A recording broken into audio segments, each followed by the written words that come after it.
এই নামাজের মাধ্যমে এক হওয়াকে শিখাইছেন, ঐক্যবদ্ধ থাকতে শিখাইছেন।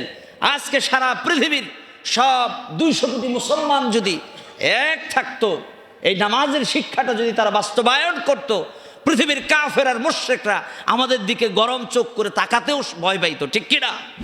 নামাজের গুরুত্ব, নামাজ ছেড়ে দিলে কি শাস্তি হবে, এই বিষয় সম্পর্কে আমরা সংক্ষেপে জানবো আল্লাহ সুবহানাহু ওয়া তাআলা আমাদের জন্য নামাজ বাধ্যতামূলক করেছেন। এই বাধ্যতামূলক করাটা কার পক্ষ থেকে? আল্লাহ তাআলার পক্ষ থেকে। আপনি মানেন আর না মানেন, কিন্তু আল্লাহ সুবহানাহু ওয়া তাআলা 5 ওয়াক্ত নামাজ আমাদের জন্য আবশ্যক করেছেন, ফরজ করেছেন। আল্লাহ সুবহানাহু ওয়া তাআলা তিনি আমাদেরকে তার দাসত্বের জন্য সৃষ্টি করেছেন। আল্লাহ সুবহানাহু ওয়া তাআলা কোরআনুল কারীমে ইরশাদ করেন, ওমা খালাকতুল জিন্না ওয়াল ইনসা ইল্লা লিয়াবুদুন, আমি জিন এবং মানব জাতিকে সৃষ্টি করেছি আমার দাসত্বের জন্য, আমার গোলামির জন্য। দাসত্ব আর গোলামির সবচেয়ে উত্তম নমুনা হচ্ছে নামাজ। আপনি যখন 2 হাত কান পর্যন্ত নিয়ে স্যালেন্ডার হয়ে গেলেন, তারপর আস্তে করে বিনয়ের সাথে হাতটা বাঁধলেন, আপনি সামনে নিচের দিকে তাকাইলেন, ডাইনেও তাকাইতে পারেন না, বামেও তাকাইতে পারেন না, উপরেও তাকাইতে পারেন না, পারেন নাকি? এদিক সেদিক তাকানো যাবে নামাজে? তাকাইতে হবে কোন দিকে? সেজদার দিকে। কিছু মানুষ তারপরও দেখা যায় নামাজের ভিতরে আইসা ঘড়ির টাইম দেখে, উপরে তাকায়, বামে তাকায়। সমস্যা আছে কি নাই? প্রিয় ভাইয়েরা আমার, এটা করা যাবে না। আপনি যে দৃষ্টিটা উপরের দিকে দিলেন, আল্লাহ চাইলে আপনার দৃষ্টিটা নিয়েও যেতে পারেন। খুব ভয়াবহ হাদিস আছে, খুব ভয়ঙ্কর সতর্ক বার্তা রয়েছে যারা উপরের দিকে তাকায়, এদিক সেদিক তাকায়। আল্লাহ বলেন, আমি চাইলে তোমার দৃষ্টিটা ছিনেও নিয়ে যেতে পারি। কি পারেন কিনা? যে আল্লাহ চোখ দিয়েছেন সে আল্লাহ চাইলে আবার চোখ ছিনেও নিতে পারে না। কি পারেন কিনা? গোলামের সবচেয়ে বড় নমুনা হচ্ছে নামাজ। যে নামাজ আমরা বিভিন্ন সময় কারণে অকারণে ছেড়ে দিই, নামাজের মতন এরকম কোনো গোলামের নিদর্শন আর অন্য কোনো ইবাদতের মধ্যে নাই। আপনি অন্যান্য ইবাদতের কথা বলেন, রোজার কথা, হজের কথা, জাকাতের কথা, এগুলোর মধ্যে গোলামের নমুনা এত পরিপূর্ণতার সাথে আসে না যতটা নামাজের মধ্যে আসে। নামাজের মধ্যে একজন গোলামের নমুনা হলো, সে সুন্দর করে ওযু করে আল্লাহু আকবার বলে নামাজ শুরু করবে, হাতটাকে কান পর্যন্ত নিয়ে আমি আমার নিজেকে সারেন্ডার করছি, আত্মসমর্পণ করছি। আল্লাহ, আমরা তোমার গোলাম, আর কারো গোলাম না। গোলামের নমুনা। আবার আরেকটা গোলামের নমুনা কি দেখেন, যখন কোনো মনিব সামনে দাঁড়ানো থাকে আর তার অধীনস্থ লোকজন তার সাথে থাকে, তারা কি করে? একটু নিচের দিকে তাকাইয়া 2টা হাত, একটা হাত আর একটা হাতের উপর রাইখা মনিবের দিকে তাকায় থাকে, মালিকের দিকে তাকায় থাকে। আর আমরা আমাদের রব মহান আল্লাহ সুবহানাহু ওয়া তাআলার সন্তুষ্টির জন্য গোলামের নমুনা হিসেবে আমরা এইভাবে দাঁড়াই। আর শুরুতে আমরা বলি আলহামদুলিল্লাহি রাব্বিল আলামিন আর রহমানির রহিম মালিকি ইয়াউমিদ্দিন। এই কথাগুলোর মধ্যে আমরা আল্লাহর প্রশংসা আদায় করি। সমস্ত প্রশংসা আল্লাহ তাআলার জন্য, যিনি সমগ্র বিশ্বজাহানের রব, যিনি পরম করুণাময় অসীম দয়ালু, যিনি বিচার দিবসের মালিক। এই কথাগুলো বলার পরে আমরা আল্লাহর কাছে বলি ইয়্যাকা না'বুদু ওয়া ইয়্যাকা নাস্তাঈন। আল্লাহ, একমাত্র তোমারই ইবাদত করি এবং তোমার কাছেই সাহায্য চাই। এটা বলার পর আমরা কি বলি? ইহদিনাস সিরাতাল মুস্তাকিম। আল্লাহ আমাদেরকে সরল পথ দেখান। সিরাতাল্লাযীনা আন'আমতা আলাইহিম, ওই সমস্ত নিয়ামতপ্রাপ্ত ব্যক্তিদের পথ, যাদের পথে আপনি নিয়ামত দিয়েছেন, যাদের প্রতি আপনি নিয়ামত দান করেছেন, তাদের অনুসৃত পথে আপনি আমাদেরকে পরিচালিত করুন। এগুলোই তো আমরা নামাজের মধ্যে বলি, নাকি অন্য কিছু বলি? আবার লাস্টের দিকে আমরা এসে বলি সিরাতাল্লাযীনা আন'আমতা আলাইহিম, নিয়ামতপ্রাপ্ত ব্যক্তিদের পথে আপনি আমাদেরকে পরিচালিত করুন। নিয়ামতপ্রাপ্ত ব্যক্তি কারা? নবীন, সিদ্দিকিন, শুহাদা, সালিহিন। এই 4 শ্রেণীর অনুসৃত লোকদের পথে আপনি আমাদেরকে পরিচালিত করুন। কারণ এই 4 শ্রেণীর লোক আল্লাহ তাআলার কাছে প্রিয়, নবীরা আল্লাহর কাছে অনেক প্রিয়, সিদ্দিকীন সত্যবাদী যারা তারাও আল্লাহ তাআলার কাছে প্রিয়, অশ্বহাদা যারা আল্লাহর রাস্তায় শহীদ হয়ে যায়, শহীদদের জন্য আপনি দোয়া করেন আর না করেন তাতে কিচ্ছু আসে যায় না। শহীদরা আল্লাহ তাআলার মকবুল বান্দা, তারা জান্নাতি, সুবহানাল্লাহ। যারা শহীদ হয়েছে আল্লাহ তাদের অতীতের গুনাহ মাফ করে দেন, আর দুনিয়ায় বসেই তাদেরকে জান্নাতের দৃশ্য মৃত্যুর আগ মুহূর্তে তাকে দেখানো হয়।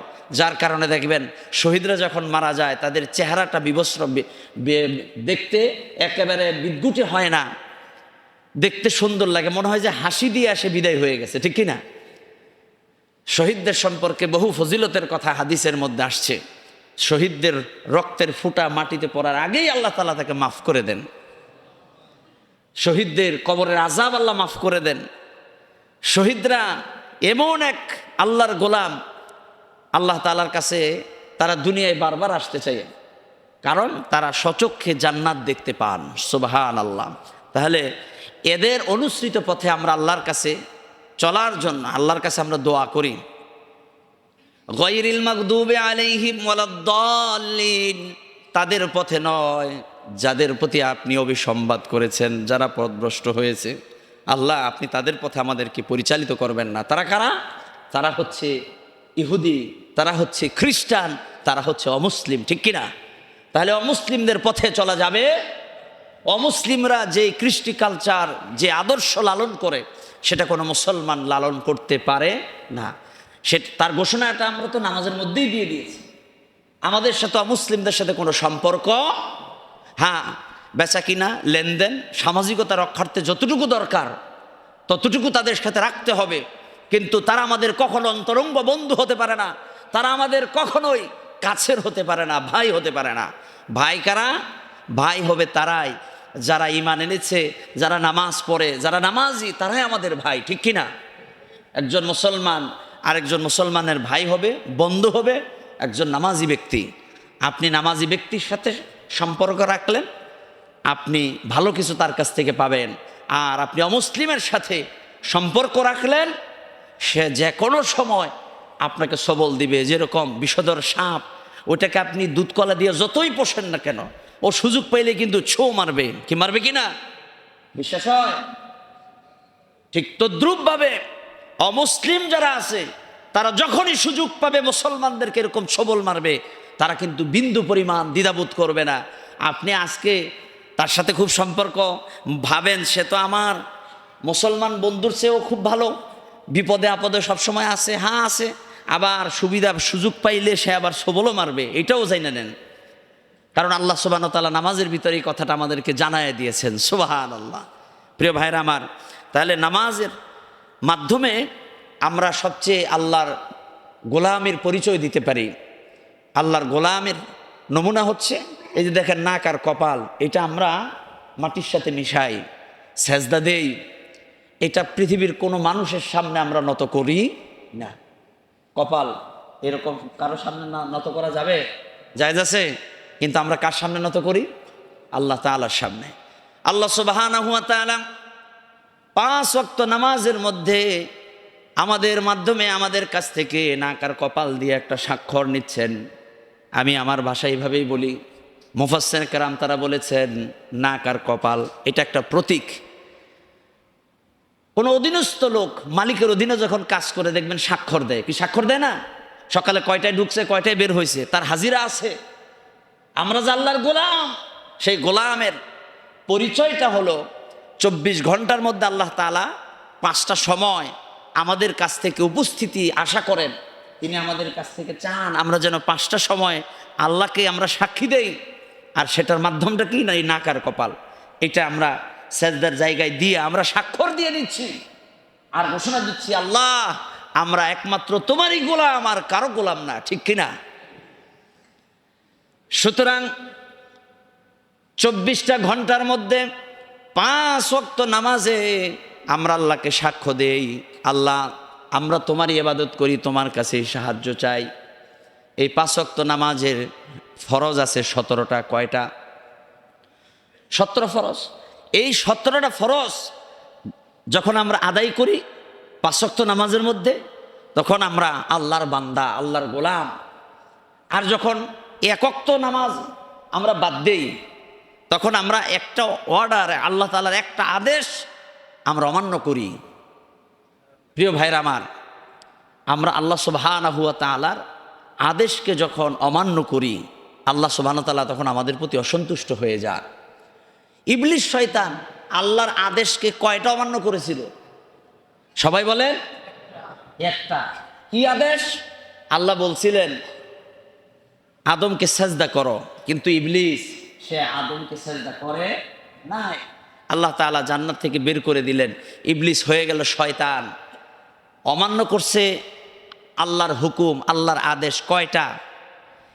একটা আদেশ অমান্য কইরা ইবলিস শয়তান হয়ে গেল। আর আমরা প্রতিনিয়ত আল্লাহর 17টা ফরজ, আল্লাহর 17টা হুকুম আমরা অমান্য করি। 5 ওয়াক্ত নামাজের 17টা ফরজ আমরা নষ্ট করে ফেলি। তাহলে আমরা শয়তানের চেয়ে কম না বেশি? আসতে বললেন যে, কি গায়ে লাগতেছে? গায়ে লাগলেও কিছু করার নাই, কারণ শয়তান একটা হুকুম অমান্য করে সে ইবলিস থেকে শয়তান হয়ে গেছে। আর আমরা প্রতিনিয়ত আল্লাহ তাআলার অসংখ্য আদেশ, আল্লাহ তাআলার অসংখ্য হুকুম আমরা অমান্য করছি। আমরা শয়তানের চেয়ে যে অনেক ভালো, এই কথা বলার কোনো সুযোগ নাই। এই জন্য শয়তানও সব সময় বেনামাজিদেরকে দেখা ভয় পায়। দেখবেন ট্রাকের পিছনে লেখা আছে দূরত্ব বজায় রেখে 10 ফিট পিছনে থাকো, দূরত্ব বজায় রাখো, এই সমস্ত কথা লেখা থাকে কিনা? তার মানে বেশি কাছাকাছি গেলে বিপদ আছে কি নাই? শয়তানও বেনামাজিদের থেকে এরকম দূরত্ব বজায় রাইখা চলে। ও জানে যে ইবলিস একটা হুকুম অমান্য কইরা সে শয়তান হয়ে গেছে, আল্লাহর আযাব আর শাস্তি তার উপর আসছে। আর যেই লোকটা 5 ওয়াক্ত নামাজ আল্লাহর হুকুম অমান্য করে 17টা ফরজ নষ্ট করে, শয়তানও তাদেরকে ভয় পায়। যখন কোনো রাস্তা দিয়ে বেনামাজি হাঁটে, শয়তান চিন্তা করে ওর কাছে যাওয়া যাবে না, আমি একটা আদেশ অমান্য কইরা শয়তান হয়ে গেছি, ওই লোকটা তো আমার বড় ভাই না হয় দাদা, বাপ তো হবেই না, হবে দাদা, ঠিক কি না? কারণ বেনামাজি শয়তানের কি হয়ে যায়? দাদা হয়ে যায়। বাপ হইলে তো একটু কম হয়, তো দাদা হইলে আর একটু মুরব্বী হয়। শয়তানও তার থেকে দূরত্ব বজায় রেখা চলে, আর ভাবে আল্লাহর আযাব আর গজব ওর উপর যে কোনো সময় আসতে পারে, ঠিক কি না? প্রিয় ভাইরা আমার, তাহলে এই নামাজ আমাদেরকে গুরুত্বের সাথে আদায় করতে হবে। নামাজের অনেকগুলো অর্থ আছে, তার মধ্যে অন্যতম একটি অর্থ হলো নামাজ হচ্ছে দোয়া। নামাজের একটি অর্থ হচ্ছে কি? দোয়া। আমরা তো দোয়ার মাধ্যম জানি না। আমরা দোয়া করি হাত তুইলা, হাত ছাইরা দিয়া, হাঁটতে হাঁটতে, বসতে বসতে, বিভিন্ন সময়। কিন্তু আসল দোয়াটা নামাজের মধ্যেই। সুবহানাল্লাহ। আপনি নামাজের মধ্যে দাঁড়ায়া যেই কথাগুলো আল্লাহর সামনে আপনি বললেন, এর চেয়ে উত্তম দোয়ার কিছুই হতে পারে না। আবার রুকুতে যেয়ে তাসবিহ আপনি পাঠ করছেন, সেজদায় যেয়ে তাসবিহ পাঠ করছেন। আপনার যদি কোনো কিছুর প্রয়োজন হয়, আপনি নামাজে দাঁড়ায়া যান। সাহাবায়ে কেরাম রিদওয়ানুল্লাহি তাআলা আলাইহিম আজমাইনদের অন্যতম আমল ছিল, তারা যখনই কোনো বিপদের সম্মুখীন হতেন, মুসিবতের সম্মুখীন হতেন, নামাজে দাঁড়ায় যাইতেন। আল্লাহ রাসূল সাল্লাল্লাহু আলাইহি ওয়াসাল্লাম যখন কোনো বিষয় নিয়ে পেরেশান হতেন, সাথে সাথে নামাজে দাঁড়ায় যাইতেন। কারণ আল্লাহ সুবহানাহু ওয়া তাআলা কুরআনুল কারীমের সূরা বাকারার মধ্যে বললেন, ইয়া আইয়ুহাল্লাযীনা আমানুস্তাঈনু বিস-সাবরি ওয়াস-সালাহ। হে ঈমানদারগণ, হে বিশ্বাসীগণ, তোমরা আল্লাহর কাছে ধৈর্য এবং নামাজের মাধ্যমে সাহায্য চাও। কার কথা? আল্লাহ তাআলার কথা। তাহলে ধৈর্য এবং নামাজের মাধ্যমে আল্লাহর সাহায্য চাইলে সাহায্য করবেন কে? আল্লাহ তাআলা। আমরা নামাজের ভিতরে দোয়া করতে জানি না। আপনি রুকুতে গেছেন, সেজদায় গেছেন, আপনি কোরআনের আয়াত ছাড়া হাদিসের যত দোয়া আছে আপনি করতে পারেন, দোয়া শিখে নেন। আবার আপনি শেষ রাকাতে দরুদ শরীফের পরেও দোয়া আছে।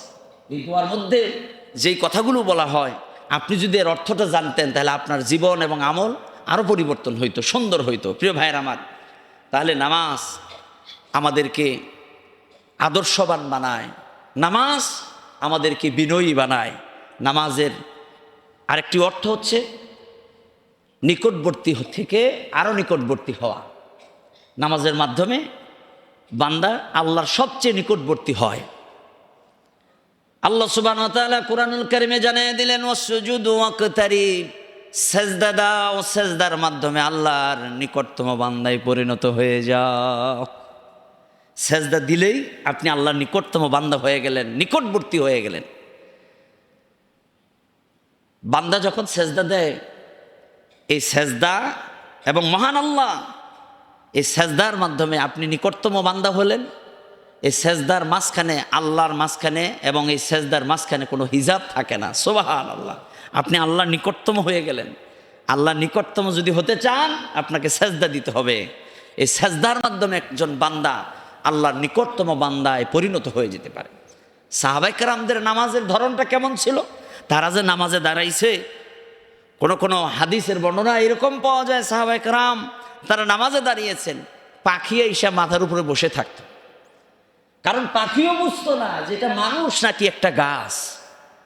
কারণ এমন ধীরস্থিরতার সাথে নামাজ আদায় করতেন। পাখি এসে মাথার উপর কখন বসে? যখন বোঝে যে এটা মানুষ না, এটা জড় পদার্থ কিছু একটা হইল। সাহাবায়ে কেরামদের মধ্যে এমনও দেখা গেছে, সাহাবায়ে কেরাম রিদওয়ানুল্লাহি তাআলা আলাইহিম আজমাইন, তারাও বিভিন্ন সময় নামাজে দাঁড়াইতেন, দীর্ঘ সময় দাঁড়িয়ে দাঁড়িয়ে তেলাওয়াত করতেন। একবার হযরত আলী রাদিয়াল্লাহু তাআলা আনহু এর পায়ে একটা বড়, এটার কি বলে, তীর এসে তার পায়ে বিঁধেছে যুদ্ধের ময়দানে। এই তীরটা আর বের করা যাচ্ছে না। যখনই তীর বের করতে যান, হযরত আলী প্রচণ্ডভাবে চিৎকার করতে থাকেন। তার আত্মচিৎকারে আশেপাশের লোকজন জড়া হয়ে যায়। তীরটা বের করা যাচ্ছে না কোনোভাবেই। আল্লাহ রাসূল সাল্লাল্লাহু আলাইহি সাল্লাম পরামর্শ দিলেন সাহাবীদেরকে, সাহাবীরা শোনো, হযরত আলী যখন নামাজে দাঁড়িয়ে যাবে, তোমরা আস্তে করে তীরটা খুলে ফেলবে। কারণ আলী যখন নামাজে দাঁড়ায় যায়, দুনিয়ার কোনো কিছুই তার খেয়াল থাকে। আল্লাহু আকবার। হযরত আলী নামাজে দাঁড়ায় গেছেন, সাহাবায়ে কেরাম অপেক্ষায়। নামাজের ভিতরে যখনই হযরত আলী ঢুকে পড়লেন, সাহাবায়ে কেরাম পিছন দিক থেকে তীরটা ধরে জোর করে পা থেকে বের করে ফেললেন। হযরত আলী টেরও পেলেন না। আল্লাহু আকবার। নামাজ শেষে হযরত আলী রাদিয়াল্লাহু তাআলা আনহু তাকায় দেখলেন যে তার তীরটা নাই। তখন তিনি বুঝতে পারলেন যে তার পা থেকে তীরটা সরানো হয়েছে। আল্লাহু আকবার। আর আমাদের অবস্থা নামাজ, মশায় একদিক দিয়ে কামড় দিলে আরেক দিক দিয়ে লাফানি আছে কি নাই? মশা দেখতেছে, নামাজরত অবস্থায় থাবর শুরু হয়ে যায়। পা একটা দিয়ে আরেকটারে ডলা দেওয়া আছে কি নাই? তো কি নামাজ আমাদের, চিন্তা করতে পারেন? মশায় কামড় দেয় নাই, দিবে ভাব, এর মধ্যে দুই পাও দিয়ে আবার এরকম দাবরানি আছে। একটু মশার একটু সুযোগ দেন কিছু খাওয়ার জন্য। ও তো অন্য সময় তো খাইতে পারে না বেশিটা। প্রিয় ভাইয়ের আমার, তাহলে নামাজে দাঁড়াতে হবে বিনয়ের সাথে, খুশুখুজুর সাথে, ধীরস্থিরতার সাথে। নামাজের আরেকটি অর্থ হলো মুখ ফিরিয়ে দেওয়া।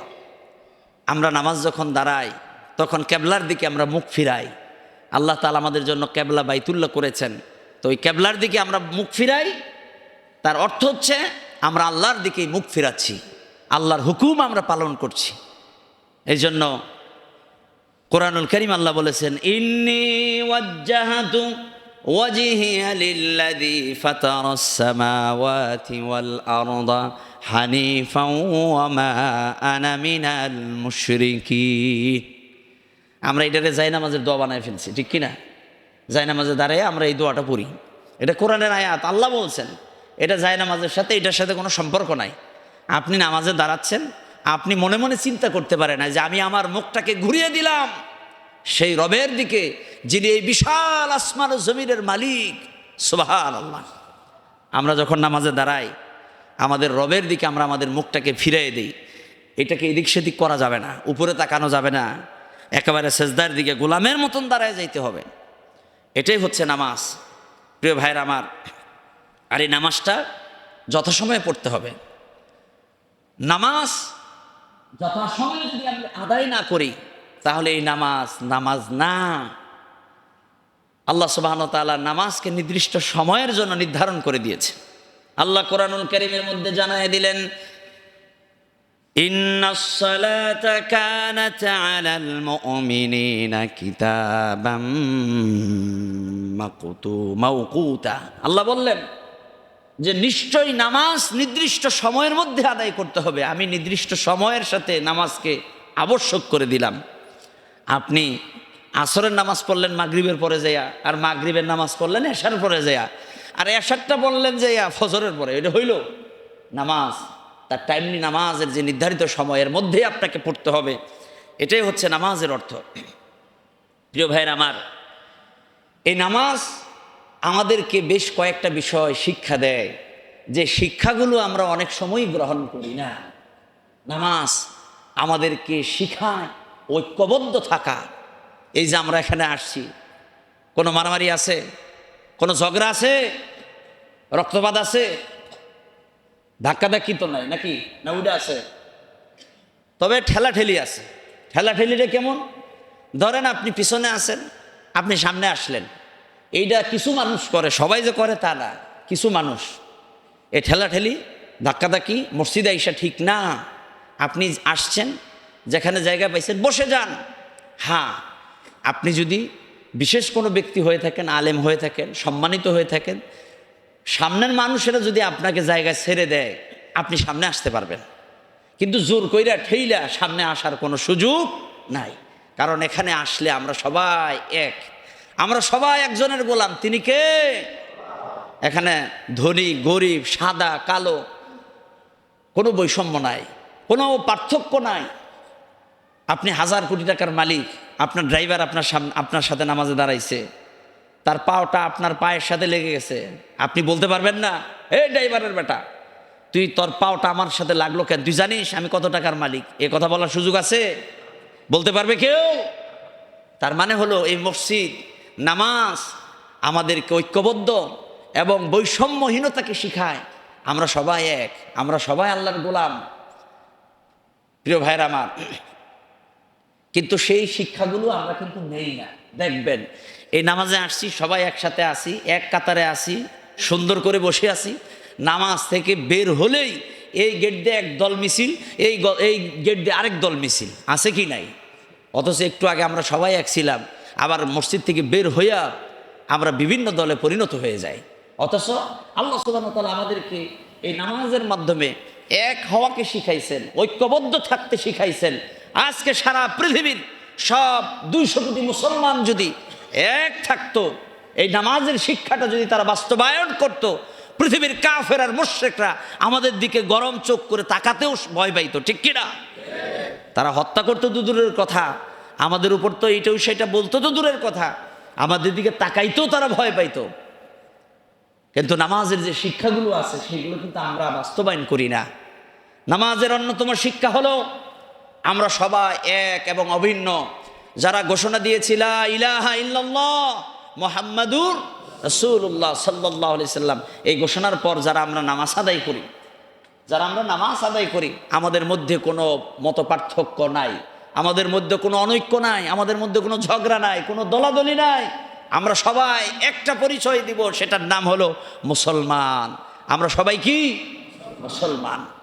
যারা নামাজ পড়ে না, যারা নামাজ আদায় করে না, তারা নিজেদেরকে মুসলমান দাবি করার হক তাদের নাই, ঠিক কিনা? একজন নামাজির প্রথম পরিচয়টা হলো ঈমানের পর তাকে নামাজ পড়তে হবে। সে যদি নামাজ না পড়ে, নিজেকে মুসলমান দাবি করার হক তার নাই, ঠিক কিনা? এই জন্য আল্লাহ সুবহানাহু ওয়া তাআলা তাওহীদের পরে, কালেমার পরে সর্বপ্রথম ঈমানের দায়িত্ব হলো, সে যদি নিজকে মুসলমান দাবি করে তাকে নামাজ আদায় করতে হবে। কেউ যদি ফজরের নামাজের আগে নিজকে মুসলমান দাবি করে ঘোষণা দেয়, অমুসলিম থেকে মুসলমান ইসলাম গ্রহণ করে মুসলমান হয়, তার উপর সর্বপ্রথম দায়িত্ব হয়ে যাবে ফজরের নামাজ আদায় করা। কেউ যদি জোহরের নামাজের আগে মুসলমান হয়, নিজকে মুসলিম বলে পরিচয় দেয়, তার উপর প্রথম দায়িত্ব হয়ে যাবে জোহরের নামাজ আদায় করা। আসরের আগে কেউ যদি মুসলমান হয়, তার সর্বপ্রথম দায়িত্ব হয়ে যাবে আসরের নামাজকে আদায় করে নেওয়া। এটাই হচ্ছে মুসলমানের পরিচয়। মুসলমান, তার পরিচয়টাই হলো নামাজ। নামাজ যার নাই, তার মুসলমান পরিচয় দেওয়ার কোনো রাইট তার নাই। প্রিয় ভাইরা আমার, তাহলে নামাজের প্রধানতম শিক্ষা হলো এই নামাজ আমাদেরকে ঐক্যবদ্ধ থাকতে শিখায়। আমরা সবাই একটা দেহের নেই, আমরা এখানে থাকি, আমরা এখানে অবস্থান করি। আমাদের মধ্যে কোনো দলাদলি, সাদা কালোর বৈষম্য, ধনী গরিবের কোনো বৈষম্য যেরকম থাকে না, এই নামাজের শিক্ষাটাও হচ্ছে এরকম। আমরা সমাজে চলবো, আমরা রাষ্ট্র পরিচালনা করব, সেক্ষেত্রেও আমাদের মধ্যে কোনো দলাদলি থাকবে না। এটা হচ্ছে নামাজের অন্যতম শিক্ষা। নামাজের দ্বিতীয় শিক্ষা হলো, নামাজটা যখন আমরা শুরু করি সূরা ফাতিহা থেকে আমরা তেলাওয়াত করি, তার সাথে আবার সূরা মিলাই। আল্লাহ তাআলা এই নামাজের মাধ্যমে আমাদেরকে শিখালেন জীবনের প্রতিটা ক্ষেত্রেও কোরআনের অনুরূপ তোমরা সব ক্ষেত্রে কোরআনটাকে বাস্তবায়ন করো। কারণ নামাজের মধ্যে আপনি সূরা ফাতিহা পড়লেন, অন্য আরেকটা সূরা অন্য কিতাব থেকে পড়ার সুযোগ আছে? তাওরাত থেকে, ইনজিল থেকে পড়া যাবে? পড়তে হবে কোন কিতাব থেকে? কোরআন থেকে। কোরআন থেকে না পড়লে নামাজ হবে? কোরআন থেকে আপনি নামাজে পড়ছেন, কোরআন থেকে সূরা ফাতিহা পড়ছেন, কোরআন থেকে কুল হুয়াল্লাহ পড়ছেন, ইন্না আতাইনাকাল কাউসার পড়তেছেন। কোরআন থেকে আপনি নামাজের মধ্যে কোরআন গ্রহণ করলেন। এই নামাজ আমাদেরকে শিখাচ্ছে শুধুমাত্র নামাজের মধ্যেই কোরআন সীমাবদ্ধ নয়। কোরআন তোমার ব্যক্তি জীবন, পারিবারিক জীবন, সামাজিক জীবন, রাষ্ট্রীয় জীবন, আন্তর্জাতিক জীবনেও এই কোরআনকে বাস্তবায়ন করতে হবে, ঠিক কিনা? এটার অর্থই হচ্ছে যে নামাজ আমাদেরকে কোরআনের প্রতি উদ্বুদ্ধ। মুসলমান বিশ্বাস করে বেনামাজির কাছ থেকে ভালো কিছু আশা করা যায় না। পাবেন কি সেটা তো ভিন্ন হিসাব, কিন্তু বেনামাজির কাছ থেকে ভালো কিছু আশা করা যায় না। প্রিয় ভাইয়ের আমার, তাহলে আমরা বুঝলাম নেতা নির্ধারণ করার ক্ষেত্রেও নামাজ পড়ে কিনা সেটা খেয়াল রাখতে হবে। যদি সে নামাজি হয়ে থাকে তাহলে তার কাছ থেকে আমরা ভালো কিছু আশা করতে পারি, যে হ্যাঁ সে মুসলমান, সে নামাজি, তার কাছ থেকে আমরা ভালো কিছু আশা করতে পারি। আবার যে লোক দেখানো নামাজি না হয়, অজু আছে কি নাই তার কোনো খবর নাই, নামাজের সময় হয়েছে সবাই দাঁড়াইছে আল্লাহু আকবার, আমিও দাঁড়াই গেছি আল্লাহু আকবার, অথচ নেতা অজুই নেই, ঠিক কিনা? এরকম যেন না হয়। দেখানো নামাজ না, আসল নামাজি। আসল নামাজি কিছু মানুষ তো আছে আবার মানুষকে দেখানোর জন্য নামাজ পড়ে, কি পড়ে কিনা, মানুষজন আমাকে ভালো মানুষ মনে করে, এই জন্য অন্যান্য সময় নামাজ না পড়লেও কিছু সিজনাল নামাজ আছে, আছে না? প্রিয় ভাইয়ের আমার, এর থেকে আল্লাহ আমাদেরকে হেফাজত করুন বলে আমিন। নামাজের অন্যতম আরেকটি শিক্ষা হলো এই নামাজ আমাদেরকে সময়ানুবর্তিতা শিখায়, সময়ের মূল্যায়ন, সময়ানুবর্তিতা, সময়ের গুরুত্ব এই নামাজ আমাদেরকে শিখায়। দেখেন, ফজরের ওয়াক্ত নির্দিষ্ট সময় শুরু হচ্ছে, নির্দিষ্ট সময় শেষ হয়ে যাচ্ছে। জোহরের ওয়াক্ত নির্দিষ্ট সময় আজান হচ্ছে, নামাজও হচ্ছে। তাহলে এই নামাজ আমাদেরকে সময়ানুবর্তিতা শেখায়, সময় মতো নামাজ পড়তে হবে এটাও শেখায়, সময় মতো কাজ করতে হবে এটাকেও আমাদের শেখায়। শুধু নামাজ খালি আমরা পড়লাম পাইকারি ধরে আর নামাজ থেকে কিছুই শিখলাম না, এটার নাম নামাজ না। নামাজ থেকে অনেক শেখার আছে। নামাজ থেকে যেরকম আমরা সময়ানুবর্তিতা শিখি, জীবনের প্রতিটা ক্ষেত্রেই এরকম আমাদেরকে সময়ানুবর্তিতা অনুসারে চলতে হবে। আর আমাদের তো সমস্যাটা কি, নিজেদেরকে মুসলমান দাবি করলেও 2টায় মিটিং শুরু হওয়ার কথা, শুরু হয়ে যায় 5টায়। কয়টায়? 5টায়। গাড়ি ছাড়ার কথা 9টায়, ছাড়ে যায়া পরের দিন 9টায়। এরকম হয় কি না? একদিন এসে এক লোক দেখলো যে আরে ঠিক টাইমে তো গাড়িটা ছাড়া যায়, তখন ভিতর থেকে ড্রাইভার সাহেব বলতেছে যে এত খুশি হওয়ার কারণ নাই, এই গাড়িটা আজকের 9টার না, এটা গতকাল 9টার। আমাদের তো এরকম সময়ের অবমূল্যায়ন, সময়ের প্রতি গুরুত্বহীনতা আমাদের মধ্যে আছে, কিন্তু নামাজ আমাদেরকে সময়ানুবর্তিতা শিখায়। প্রিয় ভাইয়ের আমার, এই নামাজ যারা না পড়বে তাদের পরিণতি কি? দুনিয়ায়ও জিল্লতি, অপমান, আখেরাতেও আছে। দেখবেন নামাজ যারা পড়ে না তাদের চেহারা দেখলেই বোঝা যায় যে বেনামাজি। কথা বলেন ঠিক কিনা? কারণ চেহারার মধ্যে কোনো সৌন্দর্যতা নাই, চেহারার মধ্যে কোনো নূর নাই। তাহলে যে নামাজ পড়ে না তার চেহারাটা নষ্ট হয়ে যায়, তার চেহারার মধ্যে কোনো নূর থাকে না। দ্বিতীয়ত আরেকটা কি, যতই ইনকাম করুক সেই ইনকামের মধ্যে কোনো বরকত নাই, আরও লাগবে আরও লাগবে আরও লাগবে, এরকম খাই খাই ভাব থেকেই যাবে। তাহলে বেনামাজিদের মধ্যে কোনো ক্ষেত্রেই সে বরকত পাবে না, কোনো ক্ষেত্রেই সে বরকত পাবে না, সফলতা পাবে না। এটা বেনামাজিদের অন্যতম স্বভাব। সবসময় অস্থিরতা লেগেই থাকবে, পেরেশানি থাকবে, আর চিন্তিত থাকবে। 1000 কোটি টাকা থাকলেও তার অভাব আছে। আপনি গাড়ি বাড়ি যাদের আছে দেখবেন নামাজ পড়ে না, ভাবতে পারেন সে খুব শান্তিতে আছে, আসলে শান্তিতে নাই, আসলে শান্তিতে নাই। আপনি কান পেতে শোনেন সে খুবই অশান্তিতে আছে, ঠিক কিনা? মৌতের সময় কষ্ট তো সেটা আছেই, আর কবরে যে গেলে তো মায়ের ডান্ডা বেরি তো আছেই, এতে কোনো মাইর নেই, এতে কোনো ছাড়ও নাই। আর আল্লাহর সামনে দাঁড়ানো লাগবে, এটা তো আমরা সবাই বিশ্বাস করি, কি করি কি না? আল্লাহর সামনে আমাদের সবাইকে দাঁড়াতে হবে। আল্লাহ সুবহানাহু ওয়া তাআলা আমাদের কাছ থেকে সর্বপ্রথম হিসাব নেবেন এই নামাজের। সময় একটা আসতেছে, এই যে এরকম যে একসাথে বসছি, এরকম একসাথে আরও সময় আছে বসা লাগবে। হাসরের ময়দান আল্লাহর সামনে সবাই একসাথে হয়ে যাবে। এখন যেরকম বাহারি ধরনের পোশাক টোশাক আছে, তখন পোশাক টোশাক কিছুই থাকবে না। আল্লাহর সামনে দাঁড়াবো, আল্লাহ তাআলা বলবেন বান্দা নামাজ পড়ছ? নামাজিরা বলবে হ্যাঁ আল্লাহ নামাজ পড়ছি। আর বেনামাজিরাও কইবে যে হ্যাঁ আল্লাহ আমরাও পড়ছি। আর তো পড়ছে, তো কথা তো সত্য। কি পড়ছে? বাৎসরিক নামাজ, 2 ঈদের নামাজ, মাসিক নামাজ মানে রমজানের নামাজ, এগুলো তো পড়ছে মাঝে মধ্যে, কি পড়ছে না? এই জন্য এরাও কইবে যে হ্যাঁ নামাজ পড়ছি। আল্লাহ এবার বলবেন যে বান্দা যেহেতু নামাজ পড়ছ দুনিয়ার মধ্যে, আমার সামনে একটু সেজদা করে দেখাও, কেমন নামাজটা পড়ছ। ধরা খাইছে কিনা? ধরা আছে কি নাই? যারা নামাজি, যারা আল্লাহর সামনে 5 ওয়াক্ত নামাজ দুনিয়ার জীবনে আদায় করেছে, আল্লাহকে ভয় করেছে, সে সুন্দর করে নামাজে দাঁড়ায় যাবে, আল্লাহু আকবার বলে সেজদায় চলে যাবে, সুবহানাল্লাহ। আল্লাহর সামনে তারা সেজদা দিবে। আল্লাহ বলবেন এটা এবার প্র্যাকটিক্যাল। এটা কি? আপনি পড়াশোনা করার পর দেখেন না ভাইবা আছে, চাকরি করতে যান ভাইবা আছে না, আমাদেরও কিন্তু ভাইবা দিতে হবে। আল্লাহ ওপেন সিক্রেট করে দিলেন, সেই ভাইবাটা কি হবে এটা আল্লাহ তাও জানাই দিলেন। আল্লাহর সামনে যে খালি সেজদা দিবেন, অনেকেই খুশি হয়ে গেছেন, যাক একটা সহজ ভাইবার বোর্ডের প্রশ্ন আউট হয়ে গেল। কি?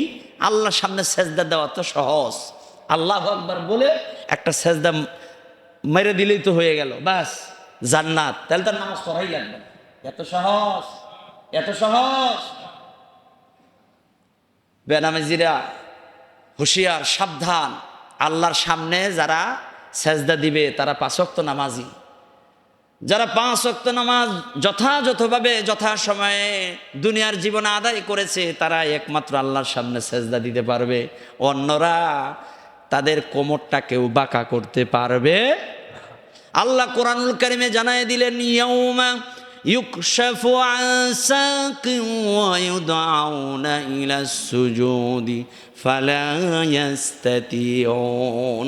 আল্লাহ জানায় দিলেন এমন একটা সময় আসবে যখন আল্লাহ সবাইকে একত্রিত করবেন, সেজদা দিতে বলবেন, কিন্তু অধিকাংশ লোকই আল্লাহর সামনে সেজদা দিতে পারবে না। কার কথা? কার কথা?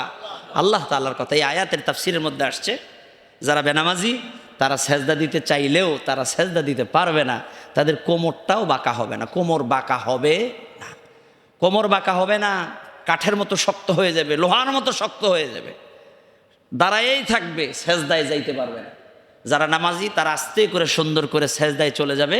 আল্লাহ বলবেন ভাইবা বোর্ডের তোমাদের পরীক্ষা পাস, যারা সেজদা দিছ সোজা সুজি জান্নাতে প্রবেশ করে যাও।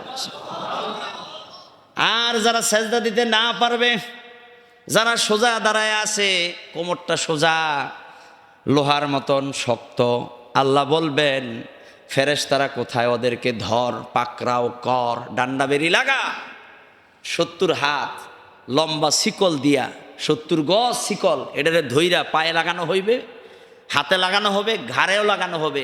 ফেরেশতারা টাইনা টাইনা জাহান্নামের দিকে নিয়ে যাবে। নাউজুবিল্লাহ। সেজদা দিতে পারেন নাই, পরীক্ষায় পাস না ফেল?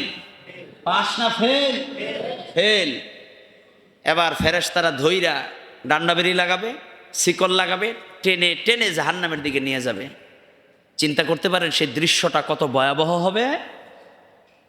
ফেরেশতারা আবার জিজ্ঞাসা করবে, এই বেটা তোরা জাহান্নামে আসছিস কেন, কারণ কি? জাহান্নামে আজকে কেন আসছো? ইয়াতাসাআলুনা আনিল মুজরিমিনা মা সালাকাকুম ফিহ সাকার। সাকার নামে জাহান্নামে তাদেরকে যখন নিক্ষেপ করা হবে, জাহান্নামের দ্বাররক্ষীরা বলবে যে জাহান্নামে আসছো কেন, কারণ কি? তখন তারা বলবে ক্বালু লাম নাকু মিনাল মুসাল্লিন, দুনিয়ায় নামাজ পড়ি নাই। জাহান্নামে যাওয়ার প্রধানতম কারণ কি? নামাজ না পড়া। এখন সিদ্ধান্ত আপনার, আপনি নামাজ পড়বেন কি পড়বেন না এটা আপনি চিন্তা করেন। আর ওই দৃশ্যটা মাথায় রাখেন, সেজদা দিতে পারবেন জান্নাত, সেজদা দিতে পারবেন না জাহান্নাম। আর জাহান্নামে যাওয়ার যতগুলো কারণ আছে তার মধ্যে প্রধানতম কারণই হবে নামাজ না পড়া। আল্লাহ তাআলা আমাদেরকে 5 ওয়াক্ত নামাজ যথাসময়ে আদায় করার তৌফিক দান করুন, আমিন।